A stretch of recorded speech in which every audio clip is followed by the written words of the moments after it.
আরে কারোর এত খারাপ কপাল আছে যে তোর প্রপোজাল অ্যাকসেপ্ট করবে না? ওর কপাল ভালো যে তুই ওকে প্রপোজ করছিস, নাহলে রোজ তো কেউ না কেউ তোর জন্য পাগল হয়ে থাকে। নে বন্ধ কর তুই এসব, এবার অর্ডার করি কিছু? না, আগে প্রপোজ কর। আজ না, অন্য কোনো দিন করবো পাক্কা। ঠিক আছে, তাহলে কিছু অর্ডার করি। Excuse me. ম্যাডাম, আপনাদের অর্ডারটা। আমার বান্ধবী পায়েল তোমাকে ভালোবাসে। দেখুন, এটা যদি সত্যিও হয় না তবুও আমার জন্য পসিবল নয়, কারণ আপনার বাবা মস্ত বড় একজন বিজনেসম্যান। এই শহরে কে না ওনাকে চেনে, আর আমি তো সামান্য একজন ওয়েটার। দেখো, আমার তোমার এই ওয়েটারের জবে কোনো প্রবলেম নেই। যদি আমরা একসাথে থাকি, যদি আমরা বিয়ে করি, তাহলে আমরা একটা ক্যাফে খুলতে পারবো।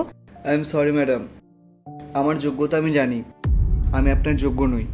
আরে, আমার বান্ধবী তোমাকে প্রপোজ করলো আর তুমি বলছো তুমিও যোগ্য নও? আরে তুমিও যোগ্য বলেই ও তোমাকে প্রপোজ করেছে। তুমি জানো, আজ পর্যন্ত ও কারোর প্রপোজাল অ্যাকসেপ্টও করেনি। হ্যাঁ জানি আমি। আপনার এখান থেকে যাওয়ার পর অনেক ছেলেরা আসে যারা জিজ্ঞেস করে যে উনি কবে আসেন, কখন আসেন, রোজ আসেন কি না। দেখো, এসব বাদ দাও। তুমি বলো, তুমি কি পায়েলকে পছন্দ করো? বলো।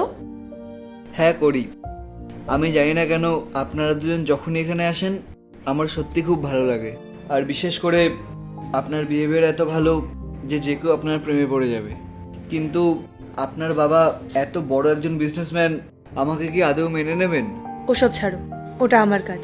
তুমি বলো, তুমি আমাকে বিয়ে করবে? হ্যাঁ করব। হ্যালো বাবা। হ্যাঁ বল মা। বাবা, আমি তোমাকে কিছু বলতে চাই। হ্যাঁ বল, কি বলবি? আমি একটা ছেলেকে খুব পছন্দ করি বাবা, আর আমি ওকে বিয়েও করতে চাই। ঠিক আছে মা। শুধু ঠিক আছে? জিজ্ঞেস করবে না ওই ছেলেটা কে, কি করে, কোথায় থাকে? পায়েল, আমি তোর বাবা হই, আমি সবই জানি।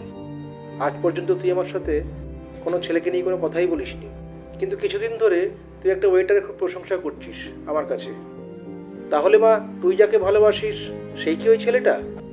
হ্যাঁ বাবা, ওই সেই। বেশ, আমি রাজি আছি